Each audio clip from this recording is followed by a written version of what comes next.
Should I read One Piece? Well, I invited some friends to help me decide.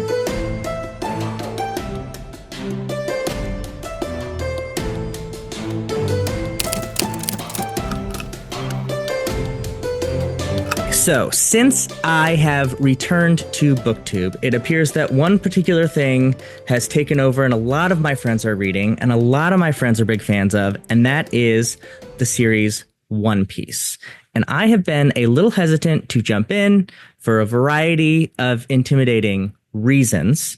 But recently, my wife and I decided to take a trip to Japan. And usually when I take international trips, I try to find some art or history or both in the country that I'm going to help understand and enhance the experience. And so it seemed kind of destined that I should look into this One Piece again. And I had a great conversation with some of my friends that encouraged me to do it. And I was like, we should just record this conversation because there's probably a lot of people like me.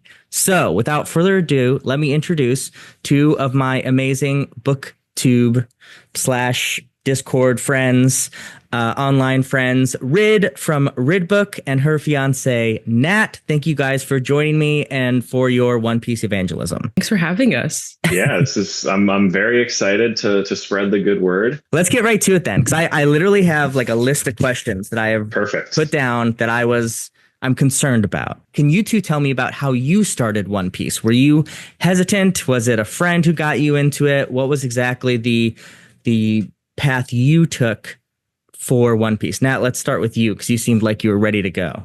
So I think I have like a bit more of a manga background than you do. I had read some manga and watched some anime when I was a teenager. I had actually tried watching the One Piece anime when I was like 14 and it wasn't for me. I later found out that the anime is widely regarded as being paced much worse than the manga. I was in Rid's Discord, and one of her mods, our mutual friend Alex, has been a major One Piece evangelist for basically the entire time I've known him. I had just graduated college. I was looking for a job, and I was like, what else am I going to do, right? But I was a little skeptical because it has a very sort of whimsical, unserious surface level aesthetic. And I wasn't sure it was going to be for me. I especially was not sure it was going to live up to the hype because he was really hyping it up. But I started reading it and I was like, oh, this is okay. This is, I'm having a good enough time. And I kept reading it and I was like, it gets better and better. And then I get to a certain point and I was just completely obsessed. I read like 100 chapters in a single day. It gets in your brain at a certain point and it's like the only thing you can think about. I don't think Rid is quite at that point yet, but I'm looking forward to it. I know she's getting there soon. Yeah, that makes me a little more scared now, Nat. You're supposed to be encouraging me to get in. Now it's going to take over my brain. I should say, Alex, I think Alex is the one who wrote What I Mean When I Say You Should Read One Piece, that essay, yes. Correct? Yes. I'll put that in the comments below because I also am on Rid server quite a bit and have been evangelized with that. And it's a good thing to read if you're also thinking about it like I am. Rid, how did you enter the One Piece fandom universe? I mean, same thing. It was Alex. It all goes back to Alex. I definitely have been of the mind of like, I'm not a big manga reader. I've never read any manga. One Piece is like the most manga I've ever read at this point, which I'm on chapter 225, I believe, or 227. Chapter 227? Yeah, we'll get into that. There's I think over 1,100 chapters now, but they're 1,160. Yeah, they go by very quickly. Nerves rising. So, Andy, you can get through a single chapter of One Piece comfortably in like 3 to 5 minutes. Okay. Mm-hmm. All right. Yeah. Okay.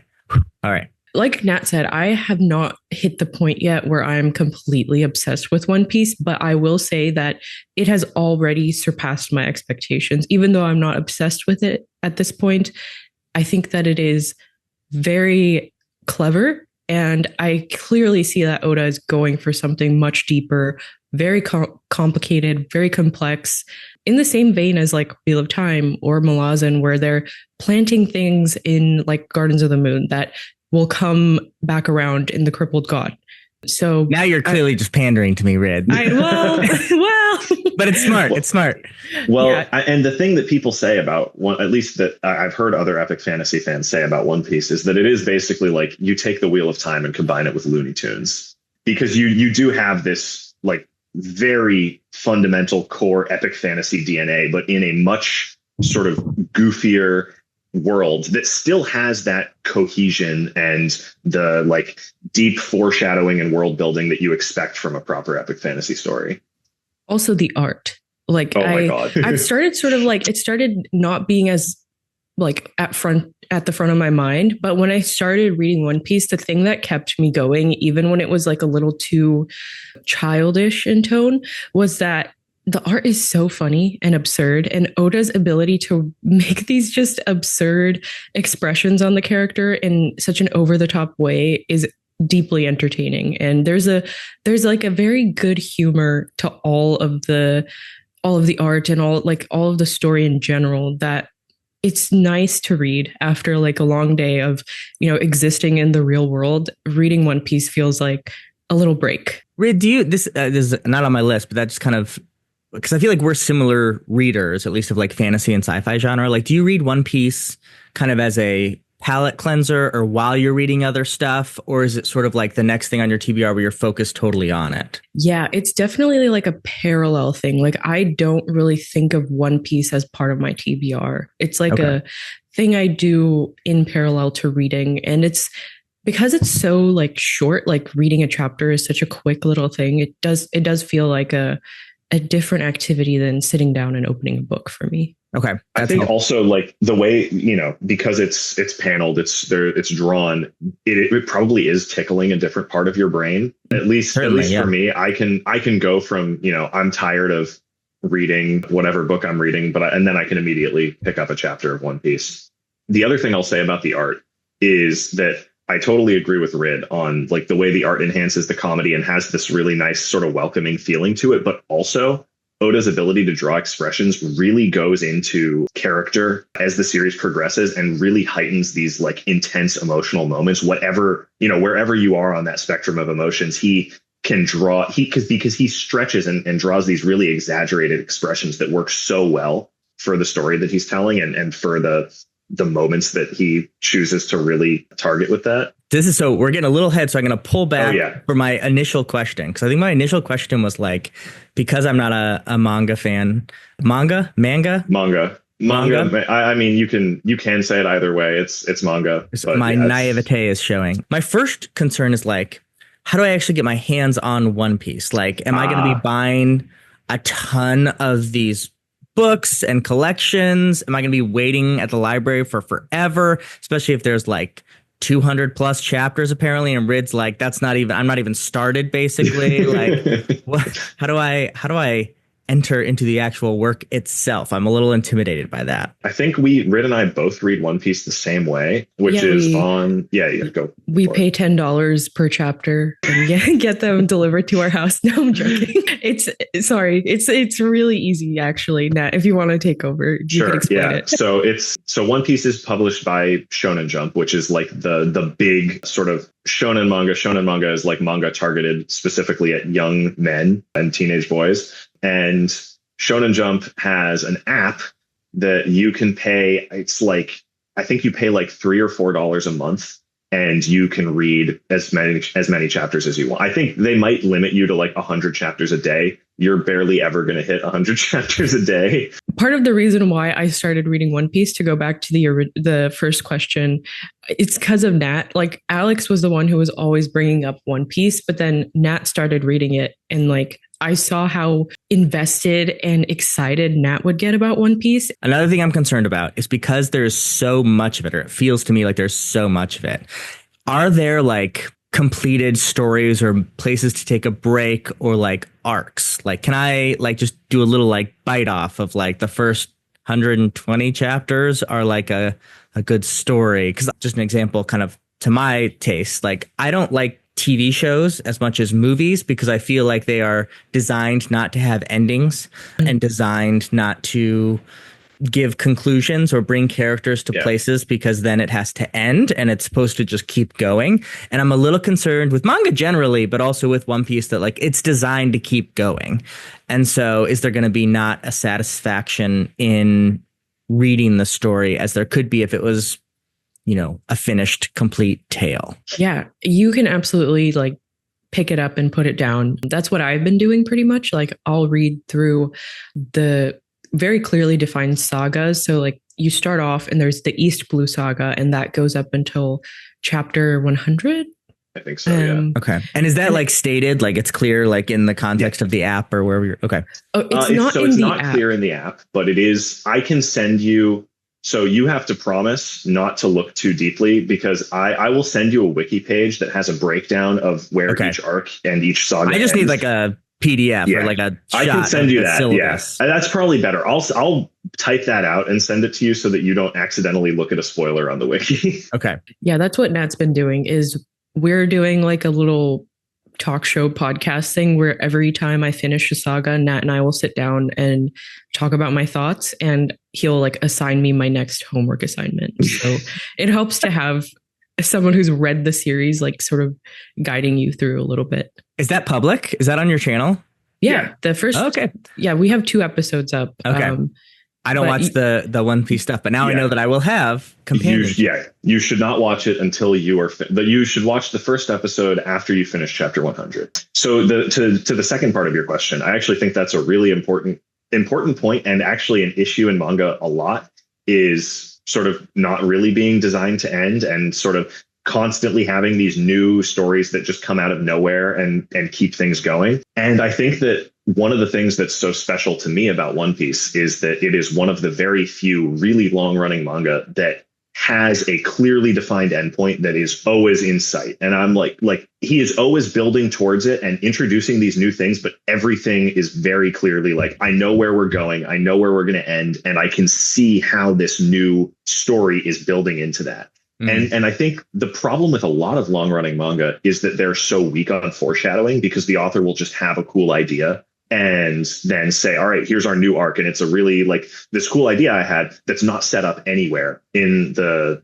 prior chapters. With One Piece, on the other hand, you'll get like, here's this new arc that the readers have been looking forward to for like 300 chapters because it's been so heavily foreshadowed, and it has all of this beautiful setup going into it. The current arc that we're on, without saying too much, in chapter 1100s has been foreshadowed since like chapter 200 or so. It's been like really well set up, and everything he does is so meticulously set up and planned out, which just goes back to the whole One Piece's epic fantasy. That kind of like dovetails, you're talking about manga generally.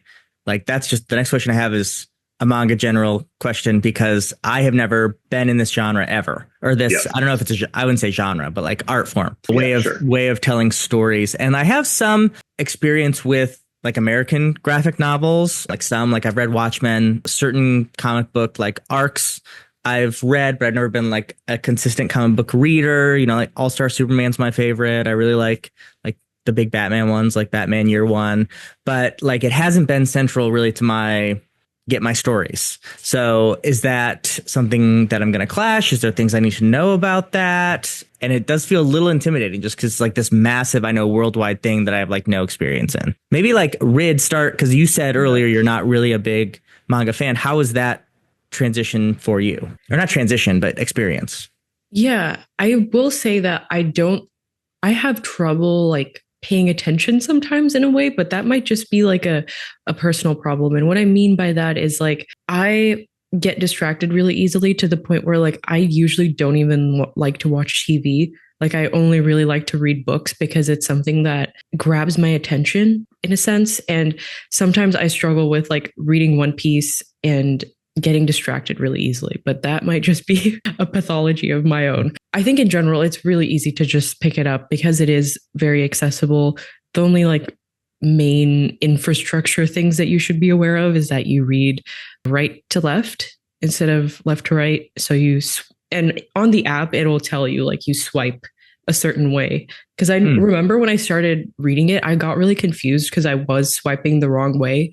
But you get used to it. You get like the muscle memory once you read it for a while. But it's not that hard to read because it is in the beginning, especially. And I don't know if this was on purpose. Like it is a little bit more geared towards like the teenage boys, like Shonen Jump demographic. So it's not hard to read in that way, but it's a different muscle for sure. All right. So this next question I feel like is offensive. So I'm going to apologize to One Piece fans in advance. but it's just one of my real questions. Is One Piece for kids? And now here's my enhance on that is one, like, not bad experience, but like a thing I keep coming back to is my experience with Avatar, The Last Airbender. Like, tons of people love that, and I found a lot of like value in it. And I tried to watch it and like put it on, and for me it was just like, this is good, but it's like a TV show for kids. And I had a really tough time, and I did not finish the series because I felt like I couldn't the sort of understandable, because it is made for kids, you know, like humor or other things kept me from connecting to that series. And so I'm concerned with One Piece something similar might happen, but I wanted to generally say, and you've already mentioned a couple times that this is, you know, the case, but like not in a negative way, but like, is manga just for kids? So just to preface, you are talking to two people who love Avatar: The Last Airbender. So that I figured that was the case. So that's why I put it in there, just to be like. But so I think like yes and no, in that well, manga in general, definitely not. Like, we can talk about Berserk, and if you do bounce off One Piece, I'm going to be sending you another recommendation for that anyway. And if you don't, I'm still going to send you that. But One Piece, so there is a lot that's geared towards kids. It's like a very, especially early on, like a very lighthearted sort of slapsticky humor. However, it is also like just intensely political, and especially as you get towards Rid's actually about to hit the arc where it really hit me on my first read, that I was like, oh, he's just fully doing a critique of immigration policy here, isn't he? So there is a lot of that to look out for. And that it's very simple early on. And I actually think it's brilliant the way he does this, because he primes you with the fundamentals of his worldview and One Piece's worldview in the early arcs, and then gets into much more specific issues as things go forward. And, you know, like the very first arc, it is this like pretty simple kid friendly story, but it's also like, hey, you know, this giant world government entity is making delineations about who is a good person and a bad person, and, you know, what morality means under the rule of this major world power. And we're going to question that a little bit. We're going to maybe look at things a little differently than the major government entity is, and come to our own conclusions about morality.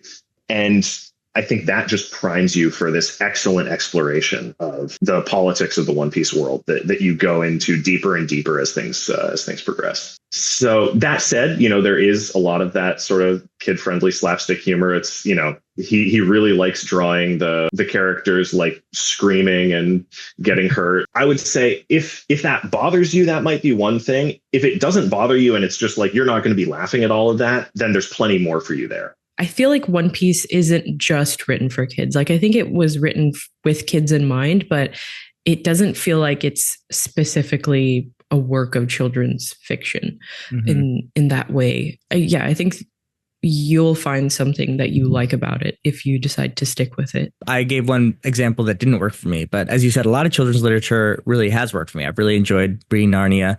One of my all-time favorite series is His Dark Materials, which is absolutely focused at children. So, you know, that's not a deal breaker by any chance. I'm a little intimidated by the fandom and, as you say, the community around this, because it is not one that I have ever been a part of.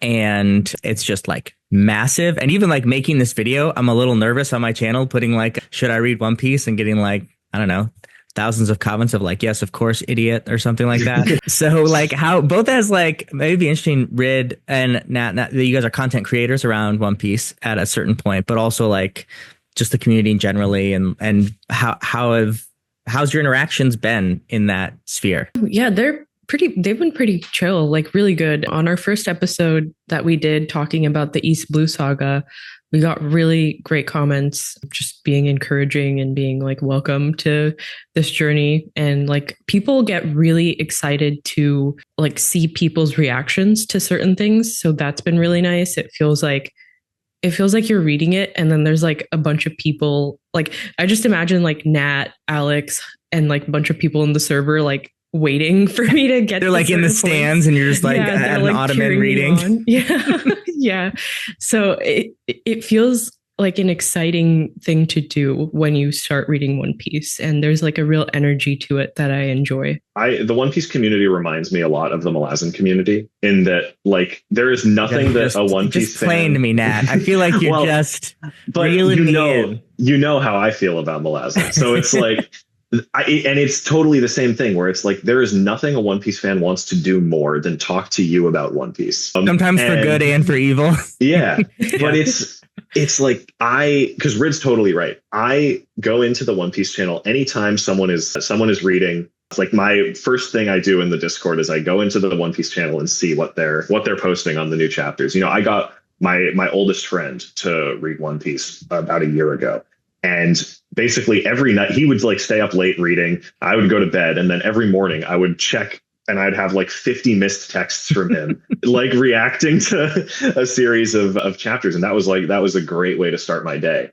I think that the community is actually, so I wrote notes for this. And one of the last things I wrote was that the community is one of the best things about this series. And in fact, so if I could just choose to make you read a series purely for the appreciation of the art, One Piece for you would be my second choice. The thing that bumps One Piece up is the community. It's the fact that there is no series that is more fun to talk about than One Piece. And especially because it's such a huge community, like there are One Piece fans everywhere. I went to a work event for Rid's employer, and I ended up talking about One Piece to one of her coworkers because he's a big fan and he's all caught up too. And so we just had like this conversation. So it'll help me in small talk. That's also a very huge positive. Yeah, it is. I think it's easy when you're sort of outside of the manga sphere to miss how big One Piece is, but it is a truly like colossal media empire.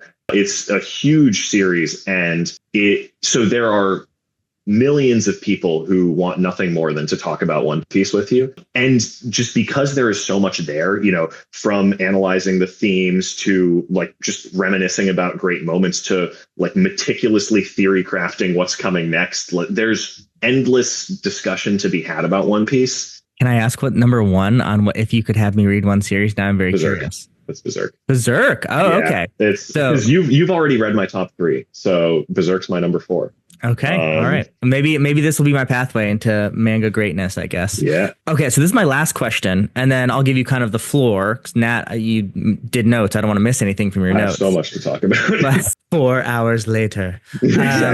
Compare for me, because you guys kind of know generally what I have and haven't read, like what One Piece does well or things you enjoy about One Piece that is similar maybe to some other series. You've mentioned a couple of them, but like things to help me kind of, I don't know, prepare or get excited about particular things that he does in this work that, you know, are involved in works that either I like or like know about, like points, especially with something as like alien as manga. To me, I kind of want some points of reference. So do you have any kind of points of reference for me from other media or literature or art of some kind? Okay. So I think the found family aspect of One Piece is very, very prominent. And it reminds me a little bit of like the ensemble cast of Wheel of Time, and like how, you know, Wheel of Time is not necessarily found family, but like the relationships between Rand and Matt and Perrin and Egwene, like that is definitely a heart of the story.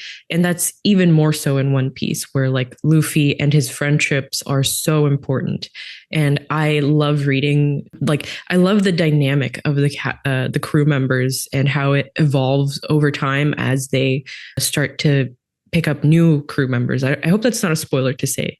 Like make new friends, essentially. Like the crew is constantly evolving, and I really love the found family aspect. That is, you know, you see that in a lot of fantasy, maybe not Realm of the Elderlings, like in Malazan, kind of like the bridge burners, the Marines, and the sense of humor is actually very like Marines coded because it is so like childish at times. I think that you would actually maybe appreciate that if you're a Malazan Marines enjoyer.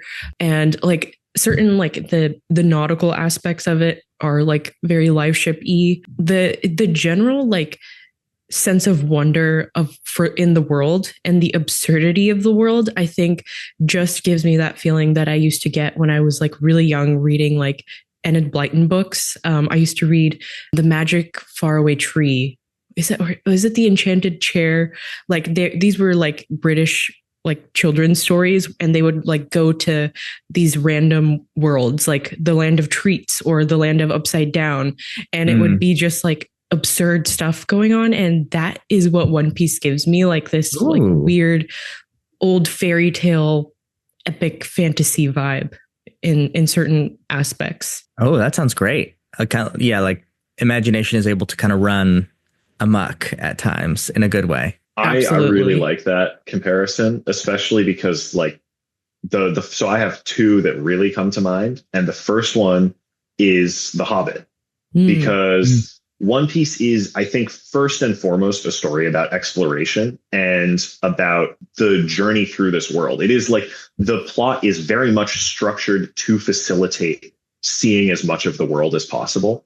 And because like Rid was saying, it is this super whimsical and out there world, but it all fits together really cohesively. And because you get to experience this world from the perspective of a character who doesn't really know that much about it initially, it's a really satisfying feeling of exploration. Rid is actually about to hit one of the arcs that is like most sort of poignant on that theme. And I'm really excited for that, because there's so much cool imaginative stuff in the world of One Piece. I think that it gets better and better the further you go. The first saga to me is more about meeting weird and interesting people than it is seeing weird and interesting places. And that's cool. The second saga is all about the weird and interesting places. So yeah, I think that is one of the major feelings. The other one that I'm going to give you, Andy, and I am pandering to you a little bit, but I'm not really, like, this is true. Steven Erikson is really good at establishing iconic characters, right? Yeah. You think like Animander Rake, you think like you hear the mention of Draconis very early in the series, and this might be a bit spoilery, but like when you finally meet Draconis, that is a huge moment. For me, I was overwhelmed. And that's what Oda does. You know, he will establish, so first of all, he'll introduce you to this like larger than life crazy character very early on, but then he'll also drop little hints about, hey, this is the name of someone who's going to be important later on. And oh, this other character, this character is associated with that person. Just keep that in the back of your mind. And then all of a sudden you see them and you are blown away. Oda does that basically as well as Erikson, though they're like, nobody does it like those two to me. That's an experience unique to the two of them. Okay, I mean, I feel like I am ready to be like, I'm going to give it a try. I think I'm going to try, what is it, like something about Blue Seas? Is that the first arc? The East Blue Saga. Blue Saga. I think I'm going to give it a try. That's the first 100 chapters. It's not like this is an impossible task, but I'm not someone who often is brought to tears by fiction. And you know, there are a small handful of books that have brought me to or works of fiction that have brought me to tears more than once. And One Piece is among those. And that is noteworthy in and of itself. The thing that I think is more noteworthy is that, generally speaking, my understanding of myself and other people is that the things that make you cry are like if something really sad or really happy happens on the page, you'll tear up. When I read Malazan, there were a few moments where I teared up, not because something really sad or really happy happened, but just because I was sort of overwhelmed and like awed by the scope of what Erikson was doing. Yeah. And One Piece is the only other series that has done that. It's the only other series where I was just like, oh, he's doing this now. And it's like, these are all of the branching implications. And I just got a little choked up thinking about it. Nat, they need to give you a commission from my subscription because you are selling this so well. Because I know exactly what you're talking about. I had those moments, and I cry in books all the time. So this is not as noteworthy for me, maybe, but that where it's just like, it feels kind of like, it's a little corny, but like you look at like the Grand Canyon or like you see the Rocky Mountains after driving through the plains, you're just like, oh, I don't know. I have nothing to add to that except like, I hope I get that too. We're going to wake up tomorrow morning and look at the One Piece channel, and Andy's going to be like, oh my God, guys. I read 400 chapters. Yeah. Yes, dude, that's what I need. That's. Yeah. Did you have any final things you wanted to say as well? No, I'm just excited. I think it would be really fun to have like another reading buddy who's like reading along with me. Javi, one of my server members, was reading along with me, and then he hit the inflection point, and now he's on chapter 800.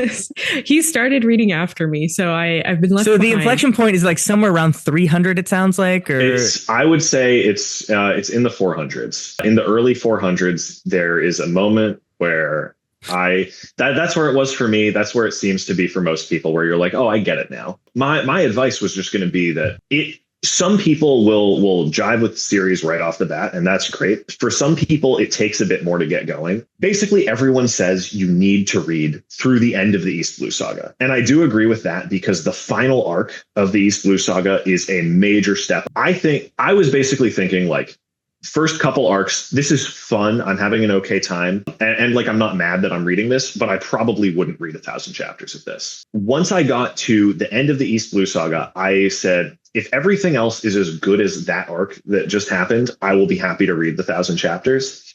So I think that's sort of your litmus test of like, if you felt like that final arc is a big improvement and you see the story moving in a good direction from there, then you're good, and keep reading, because it is only going to get better. The next saga that Red and I have done a video on is similar quality to that arc for me, like the 300 to 400 range, that things get incredible, and it really sells you, and you go from being like, this is a fun series that I'm having a pretty good time with, to this is a series that I am obsessed with, and I'm just going to think about it constantly. Okay, I'm prepared. I'm nervous but excited. That's the spirit. All right, I think that is a good. I'm sure this is not going to be the last time we're going to talk about One Piece, but it is not for this video. So thank you all so much for coming on and answering some questions, and Nat being a great evangelist, Rid being like an evangelist but a little less pushy. No, I'm kidding.